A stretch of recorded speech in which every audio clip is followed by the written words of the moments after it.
Welcome to Pennsylvania in Focus. I'm Anthony Hannon. Pennsylvania Governor Josh Shapiro said Wednesday that Democrats support the kind of freedom that starts in the classroom, specifically the public school classroom. Joining me today is the Center Square's Pennsylvania editor, Kristen Smith. Kristen, you covered Shapiro speaking at the Democratic National Convention. What was he talking about? What was his angle? So Governor Josh Shapiro went on the DNC stage Wednesday night. He was giving a very impassioned 5-minute speech, hitting on all of the platform highlights for the Democratic Party. He was there to really emphasize that they're the party of real freedom and real democracy. And he started off by saying that begins in the public school classroom. Astute observers of Pennsylvania politics will understand why that was an interesting choice of words. Most notoriously, or importantly, or however you want to view it, Josh Shapiro has been very on the record about his support for school choice. And as recently as this, back in February, he gave a media interview saying that he supported it, whether it was in the version of an educational scholarship or a voucher or a tax credit program. He wanted to see it done. And this is something that stands and that basically makes him an outlier in the Democratic Party. And it's widely seen as one of the liabilities that came with him had Vice President Harris picked him for her running mate.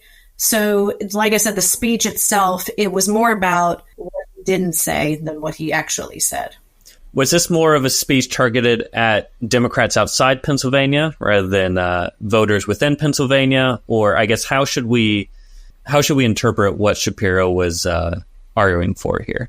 There's definitely an argument that he was speaking more broadly to Democrats as a whole. His abandoning of school choice or his decision to kind of skirt around that issue seems to suggest that he wants to align more with party values.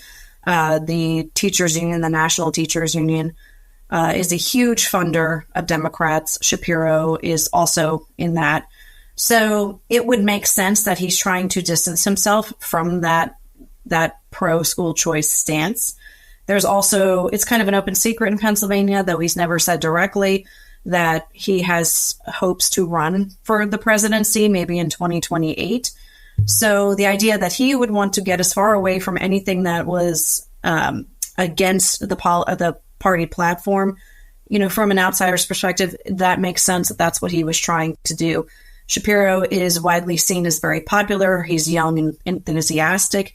He does have some policy positions that may alarm, certain factions of the Democratic base, such as, he's pro-Israel and the school choice support. But, he did not mention either of those issues, even though particularly with his pro-Israel rhetoric, there was a lot of protesting going on outside the DNC. That arm of the party, the progressive wing that's very critical of the U.S. involvement in the war in Gaza, they're not likely to support someone like him. Now, we all know a lot can happen in 4 years. So whether that will stick to Shapiro, it's impossible to say. But it looks like he's laying the groundwork to show that he is the Democratic Party darling that everyone thinks he is as of this moment. So it doesn't seem like the elephant in the room here when Walz was chosen was that, is this a problem for Shapiro getting cut out? Is there tension there? Is this sort of, Shapiro's 5-minute speech of showing that everything is aligned and, he's not holding a grudge or Harrison's not holding a grudge against him? I definitely think the message he wants to convey is that there are no hard feelings. He thinks Governor Walz is a great choice. Whether or not that has to do with his policies that are definitely more in line with Kamala Harris, I think that there is an argument there for that. He also made comments, a couple weeks ago during a press conference that he too had a very deeply personal decision to make about running alongside of her. He didn't really go into that any further.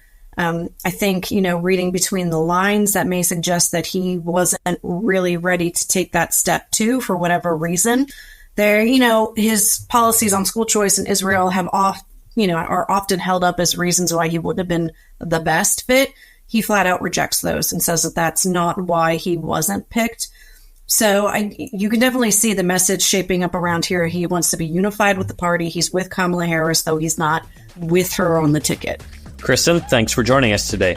Listeners can keep up with this story and more at thecentersquare.com.